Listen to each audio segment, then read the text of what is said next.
Hello and welcome to Big Deal. Now today let's discuss some of the significant changes in the way deal making is progressing in India and the recent trends really picking up. With Manisha Girotra of Moelis, India. Manisha, always a pleasure to welcome you on CNBC-TV18.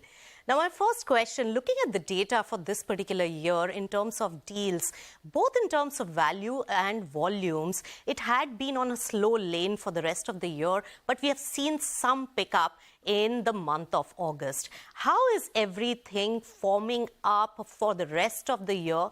And what do you think are the key drivers for deal making in terms of M&A and private equity deals?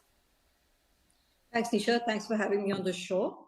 I think if you compare M&A trends from last year to this year, I think there were two large trades that happened last year, if you remember, Nisha. One was the Adani Holcim trade, and the other was, of course, the behemoth HDFC Bank merger.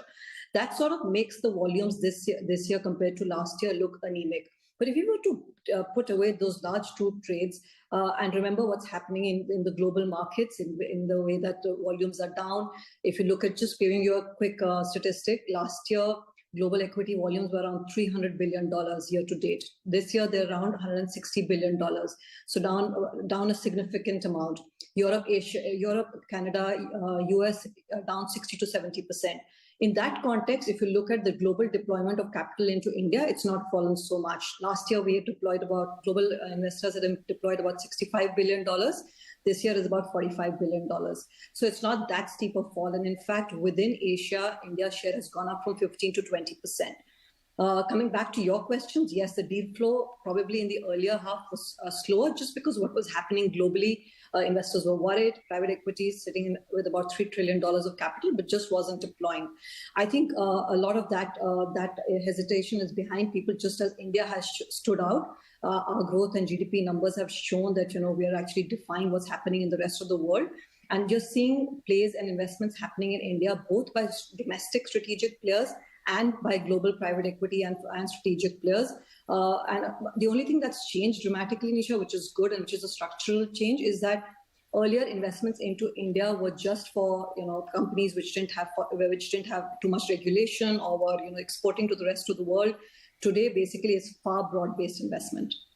That's right. And Manisha, you mentioned about private equity action. Well, there's enough and more action, even if it was not for so many acquisitions, but definitely the equity capital market, transactions in terms of their exits have been amazing in terms of the numbers. The sheer volume has been unheard of and has been the highest. What do you make of this kind of exits that the private equity investors have made? And at these valuations, will they also invest with the same enthusiasm?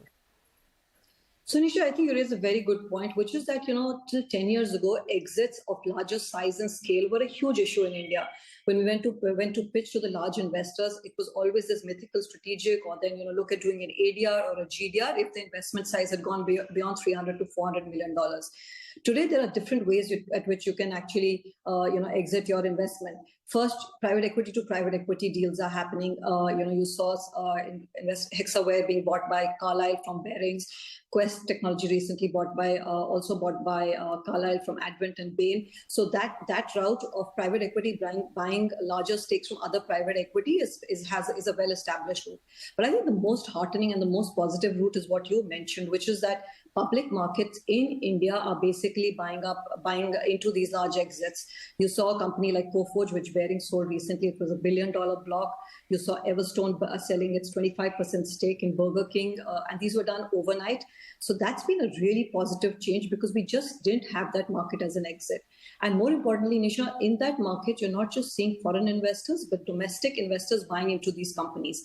You can argue that some of the price leadership comes from the foreign investors, but domestic investors, high net worth individuals, family offices are coming in size and scale. And even at a time when the market looks nervous, they're coming in and deploying large amounts of capital. So it's becoming a very healthy exit market. And that's really important because, while entry is great, I think most investors invest because they want to show an exit in 3 to 4 years. And today, India is able to provide that. That's right. A very important point that you raised, Manisha. Has this, in your recent conversations with some of the large private equity firms, has this really come up that this exit opportunity is looking very good for the Indian, investments, and also is giving them a lot of confidence about investment? Are they now looking more confidently towards India's large ticket acquisitions as well, Manisha? Sure, Disha. I think, look, exit is an important part of the thesis for any private equity investor. But I think what's more important is the structural changes that have happened in the domestic market, right? The market's come off scale. Today, India is the fifth largest domestic economy, large consumer base, so all of those reasons investors are wanting to invest in India for in India. So that's an important trend for which investors are looking to come into India at a time when global growth is sub 1-2%, and we are arguing between ourselves on 6 versus 8%. So I think investment in the market for the sake of the market, but of course, Isha, the fact that you can exit so easily overnight, large stakes, really helps the investment case. That's right. India's, capital markets have given a lot of confidence to the private equity investors. Now, in my recent conversations, Manisha, also each of these marquee investors are also increasing their deployment towards India, higher in rate than compared to some of the last few years that they have ever invested. Where is that money going to go into? Are these going to be the similar healthcare, IT, as well as some of the consumption, the usual bets, or are they even looking at newer bets? What are you gathering? So, Nisha, I think there's been a significant structural change.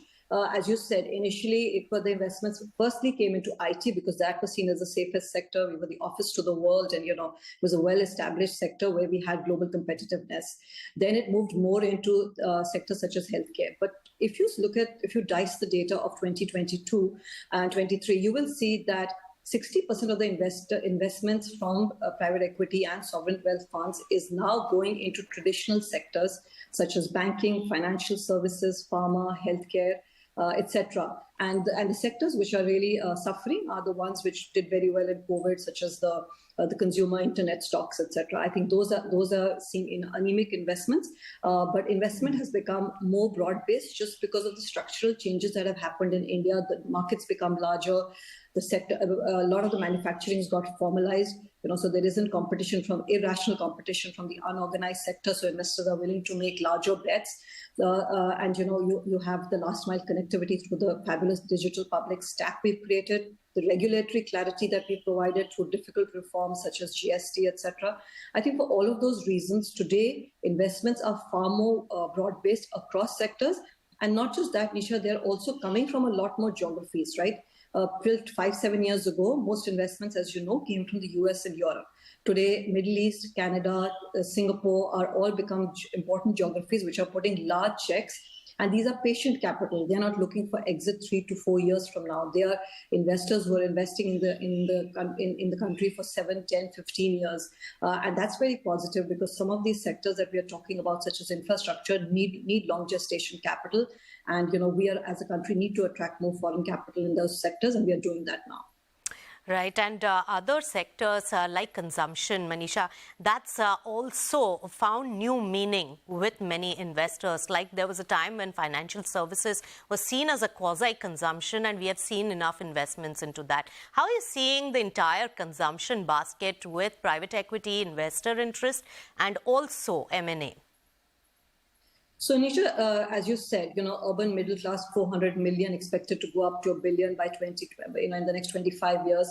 So, really strong consumer middle class, which is demanding better services and products for their families. So, till 5-7 years ago, the reflection of a strong consumer market was that are we buying into FMCGs, are we buying into durables, but no longer the case. I think that today's urban middle class is wanting better services, better healthcare, better education, better travel experience for his or her family.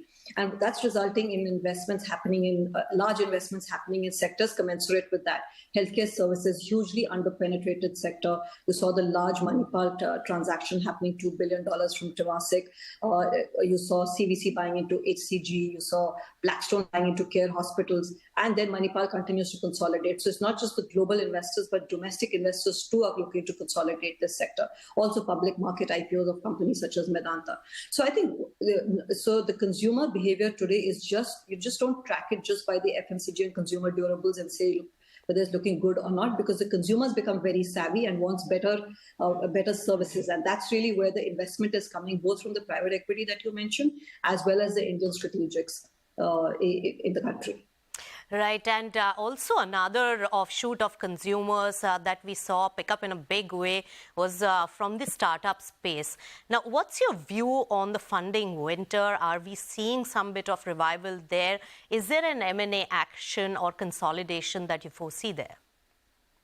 Sure, Nisha, I think, look, till last year, there was a lot of froth. India has 90,000 startups, of which 7,500 are funded, 100 were unicorns. This year, only one unicorn's been created. So I think there was too much froth, too much money went in. You just had to have an idea and you could get funded. I think all of that's out of the window, and that's a really welcome outcome. What you saw in this last year is, as equity and debt became scarce for these companies, that the ones that have come out on top are the ones who basically went through structural changes, basically brought their costs down, brought their efficiencies down. The competitive scenario became more sensible. You saw the likes of Swiggy, Zomato, build much better business models, build adjacencies. You saw Paytm after the IPO debacle that had happened, that it came back with a much more sensible business model. So I think some of those who basically are now coming up with smarter business model, have the last mile access, are building adjacencies, have not just a path to profitability, but are profitable, are the ones that are going to be the winners. And like every other sector, I think come 2024, you will see the winner taking it all in this sector too. In retail, you saw Reliance Retail get a large investment recently from QIA and KKR, and there's more to come as I hear. So I think the winners in every sector will basically either become consolidators or then get disproportionate access to capital, and the smaller players will then die out, which I think is a welcome change. This is the same trend, if you recall, we saw in telecom, in media, other sectors, the deeper pocketed in companies with sensible business models and a sensible competitive landscape are the ones that came out as winners and got access to capital. So come 2024, I expect more activity, but at reasonable valuations. You saw some down rounds happen already in likes of Farmeasy, etc. I think you'll see the larger players consolidate the smaller players in 2024, or then some of the smaller players themselves consolidate, or some players who have some niche, access to consumers or have some niche technology will get bought out by the larger players. Right. So consolidation by some of the smaller players perishing is also one of the things that you mentioned. Now, my final question to you, Manisha, you have a huge interface with the several promoter groups, large business houses. The M&A activity over there among strategics, maybe because of succession that we have seen in one of the cases as well. And apart from that, the animal instincts of the Indian corporates to do M&A for growth. How are you seeing that particular centimeter working out right now? So, Nisha, good question. I think till 5 years ago, if you remember, the only Indian companies that sold out were ones that were being compelled to sell out through the NCLT process. Large conglomerates sold their businesses because they were leveraged. I think if you want leverage, there was no question that an Indian promoter would sell their business. That's no longer the case. If there's a generational issue, promoters are willing to exit their companies.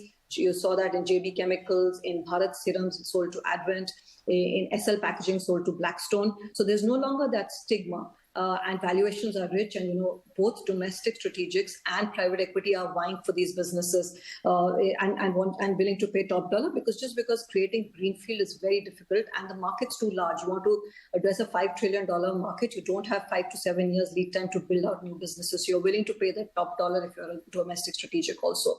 So I think a lot more activity you'll see in that, and a lot of these families which have sold out now run very successful family offices and are investing into the equity market. So It's turned out very well for both the seller and the buyer, and we are going to see an increasing trend of this as generational families do not want to necessarily continue in the same business. All right, many talking points, and looks like that the Deal Street view is going to be robust for the rest of the year, and you're going to be quite busy with that, Manisha. Thanks so much for joining us here and giving your insights on the Deal Street view and how the rest of the year is going to look like. Thank you so much.